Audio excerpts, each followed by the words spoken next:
Fala pessoal, mais um programa do Politiquejo. Hoje vamos falar sobre um tema que tá dando uma pulga atrás da orelha. E aí, em segunda instância, o STF quer soltar bandido?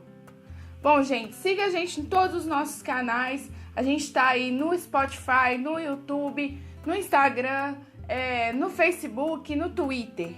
E hoje a gente quer, antes de mais nada, agradecer os nossos padrinhos que estão aí contribuindo no nosso Apoia-se. A gente tem alguns nomes: Vinícius Soeiro, Maria do Rosário Nogueira Rivelli, Elder Coutinho, Fernando Mendes Cunha, Laís Pimentel, Yara Almeida, Vitor Rodrigues Almeida e Souza, José Feliciano Cunha Quintão. Esses aí são os nossos padrinhos que já nos apoiaram, e se você quiser apoiar, é apoia.se/politiquejo. É isso, pessoal. Bora lá conversar então hoje, que o tema é de suma importância.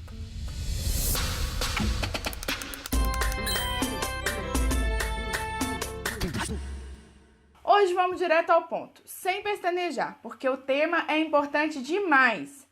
Prisão. Está em discussão no STF novamente a constitucionalidade da execução provisória da pena privativa de liberdade. Ou seja, se o réu condenado vai para a prisão logo após o julgamento em segunda instância, como é hoje, ou após o trânsito em julgado, ou seja, após não haver mais possibilidade de nenhum recurso, como era até pouco tempo, essa é a quarta vez que o STF decide sobre o tema. O que mostra aqui, gente, apesar de se tratar da mais alta corte do judiciário brasileiro, a discussão ainda não está pacificada. Considerando o atual cenário de polarização política que o Brasil está vivendo, é claro que essa discussão não iria se restringir ao mundo jurídico, né, gente? Mas vamos ao que importa. Fala aí sua opinião, João. Saudações a todas e a todos aqui do Politiquejo. Bom, pessoal, como vocês têm acompanhado, em 2016 o STF, no auge da Lava Jato e movido por uma pressão exercida por parte da população, decidiu que os condenados em ação penal poderiam ser presos após o julgamento em segunda instância, sem a necessidade de se aguardar o julgamento de eventuais recursos pelo STF e pelo STJ, né? A revisão do posicionamento do STF quanto a essa matéria tem como pano de fundo um desejo político de acabar com a impunidade, né? Já que seria possível, em razão da morosidade do judiciário e da quantidade de recursos, que o condenado se beneficiasse da prescrição, né, no sistema antes vigente. Hoje, enquanto vocês assistem esse vídeo, os ministros estão decidindo essa questão. Espera-se, né, que pela última vez.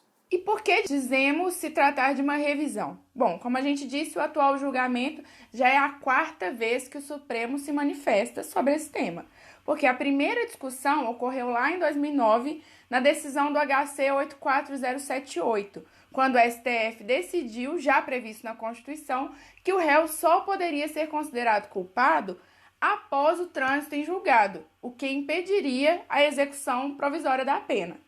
Mas calma lá! Quer dizer então que entre 2009 e 2016 a bandidagem andou solta por aí e só depois da última votação que essa farra acabou? Quer dizer que se o STF retomar o entendimento anterior a 2009, os presídios vão se esvaziar e as ruas vão ser tomadas por uma criminalidade? Claro que não, gente. Fala aí, João. Pois é, Laura, e é nesse ponto, meus amigos e minhas amigas do Politiquejo, que começa a campanha de desinformação, principalmente nas redes sociais, né? E ela está, inclusive, nos votos de alguns ministros da STF. Portanto, é muito importante que nós diferenciemos os dois tipos de prisão. A prisão cautelar, né, a processual, que pode ser dividida em preventiva e temporária, que é aquela que ocorre a qualquer momento, seja durante as investigações ou mesmo durante o processo. E a definitiva, que ocorre para o cumprimento da pena antes de 2016, somente após o trânsito em julgado. E hoje, após o julgamento em segunda instância. Sabemos que há muitas fake news sobre esse assunto. Então vamos discutir as questões que nos deixam com aquela pulguinha atrás da orelha, né, gente?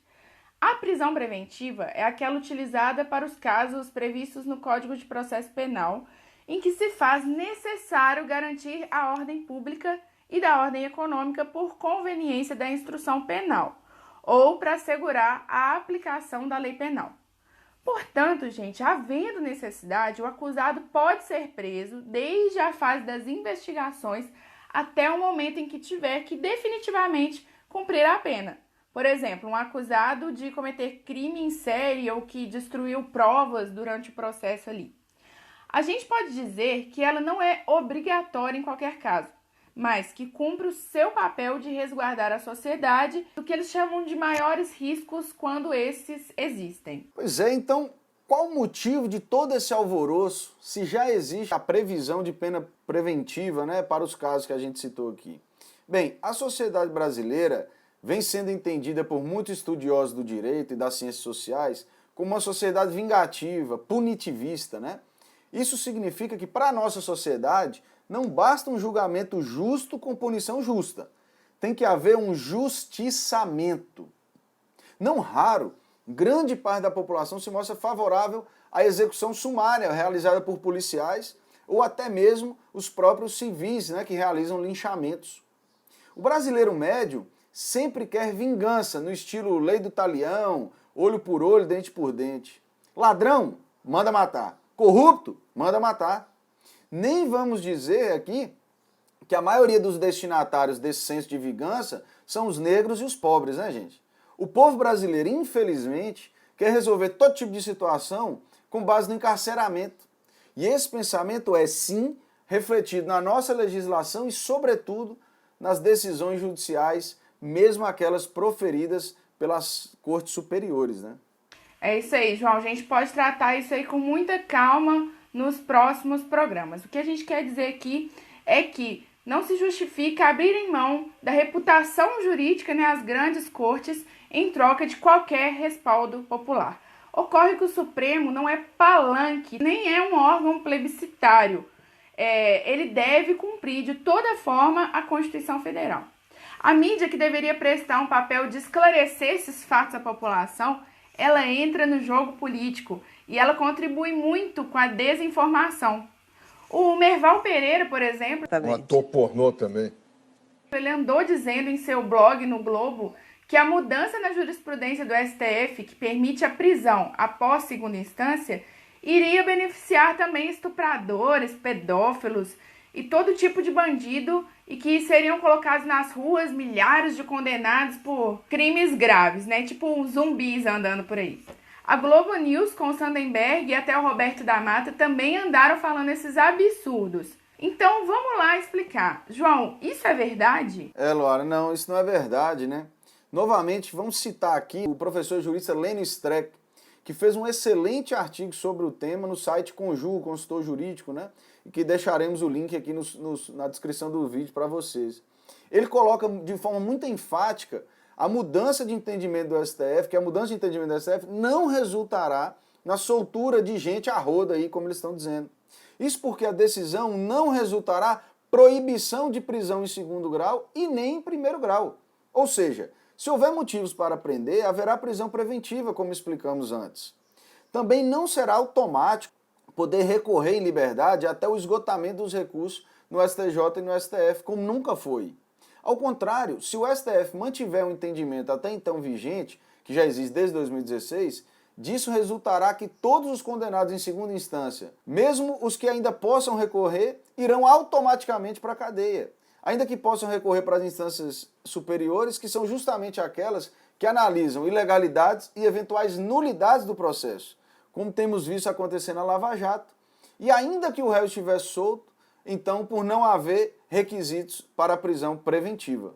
Pois é, em relação a isso e contrariando o voto ali do ministro Luiz Roberto Barroso, a Defensoria Pública do Rio de Janeiro mostra que é nas instâncias superiores, via habeas corpus, que o órgão de defesa dos réus mais carentes tem conseguido a diminuição da pena de condenados. Mudança de regime e algumas nulidades processuais que acabam acarretando significativas melhoras ou absolvição de forma indireta, anulando o processo, nas palavras do defensor Pedro Carriello. O mesmo defensor afirmou ainda que os juízes de primeira e segunda instância não seguem o entendimento dos tribunais superiores, o que gera a necessidade da apresentação de recursos para depois a correção dessas decisões. Portanto, gente, quem cria o emaranhado de recursos são os próprios juízes de segunda instância. Não se sustenta também a tese de que apenas os ricos e políticos podem recorrer, às cortes superiores e que seriam a maioria beneficiada.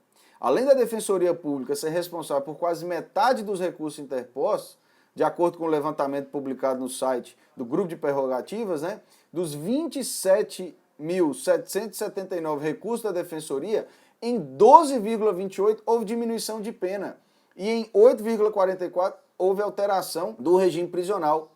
Juntando todos esses benefícios, absolvição, substituição de pena privativa de liberdade por restritivo de direito e prescrição, chega-se ao número de 1.155 pessoas, ou seja, 4,16% dos casos que teriam sido presas injustamente até decisão do STJ.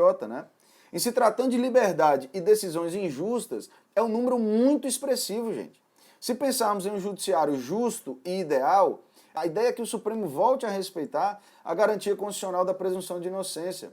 Sobretudo porque a decisão de 2016, em matéria de direitos fundamentais, significou um retrocesso em relação à decisão de 2009. Assim, réus que ameaçam a sociedade de diversas formas, sejam estupradores, pedófilos, assassinos, poderão ter a prisão decretada já na primeira instância, ou mesmo desde a investigação. E outros poderão esperar em liberdade por uma decisão final, ou seja, até o famoso trânsito em julgado. É simples assim. Gente, a Constituição, que hoje a gente chama de cidadã, ela sofreu uma complexidade de negociações, intervenções políticas no judiciário, Ana Paula Lemes de Souza ainda diz mais: as fraturas institucionais atuais refletem que a redemocratização ainda não foi feita, ela está por vir de forma diária. Ameaças ao STF, de forma que o próprio Jair Bolsonaro publicou em seu Twitter pessoal a sua figura como um leão cercado por hienas, com símbolos do STF, da Organização das Nações Unidas e do PSL, tem o claro objetivo de construir conflitos e produzir fraturas na nossa democracia. Portanto, companheiros, estejamos atentos para não cairmos em falácias que de fato desestruturam a nossa Constituição. Se há falhas no nosso processo penal, e há, devemos cuidar de saná-las pelas vias legislativas, pela discussão dos representantes eleitos e não ao sabor dos desejos de alguns ministros do STF que têm cedido, a sanha punitivista e a interesses políticos. Pois é, Luara. Pessoal, esse é um tema realmente bastante complexo, E exige que a sociedade debata e participe. Mas para isso é preciso estar informado adequadamente. Esperamos ter contribuído nesse objetivo, E agora vamos para a nossa tradicional tragicomédia semanal. Ó pra você ver, roda a vinheta. Essa semana, gente, foi cheia de idiotices, A primeira, chamo de os dois paspalhos. O Dudu Pimpão sendo jantado pelo Alexandre Frota na CPMI das fake news foi lindo. O senhor era menos promíscuo, começou a fazer filme pornô. Hoje em dia, essa promiscuidade nós não assistimos muito, né? Não, nem um pouco. Eu sei que você gosta. Enquanto isso, papai Jair fica o quê? De patifaria por aí, falando que a mamata acabou, sendo que o canalha queria colocar o Pimpão aonde, Luara? Fala aí. Uai, João, na Embaixada dos Estados Unidos, não é mesmo? Bom, mas acontece que a gente não é panaca como eles acham que somos. A gente não vai se esquecer, gente, das fotos apagadas do Luciano Huck, falamos sobre isso no programa anterior, e nem vamos nos esquecer de quem trabalhou durante 30 anos como deputado e não fez porcaria nenhuma, gente? Como se não bastasse, Jair e seu secretário de pesca, Jorge Seife, dois panacas, vieram falar que os peixes são inteligentes e sabem reconhecer uma mancha de óleo. Ele tem talento pra isso, Rony? E que só uma ou outra tartaruga aparece aí cheia de óleo, porque sempre tem um que é estúpido, Gente, 1 minuto de silêncio pra absorver isso aí. Deve de ser que os peixes vão pro anzol porque são inteligentes, Se pá, João, eles sentem dó da gente e vem dizendo: olha aquele humaninho ali, coitado, vou lá morder aquela arame, vai rasgar minha boca. depois eu vou morrer e vou dar de comer pra essa gente, né? Deve ser isso que eles pensam. Bom, depois dessa, gente, só dá pra eu dizer uma coisa pra vocês. É tchau, passa a régua. Beleza, pessoal. Realmente, eles estão se esforçando para fazer a gente desacreditar no Brasil, mas o Politiquês está aqui para ser um bastião de resistência. A trincheira da alegria para rir da cara desses panacas e da resistência e da força para continuarmos aqui quando essa nuvem de gafanhotos deixar nosso país. Beleza? Então é isso. Até semana que vem com mais um Politiquejo. Quem ainda não seguiu, siga nossas redes, compartilha com o link, grupo da família, todo mundo. Beleza? Um abraço. Até semana que vem. Tchau, tchau.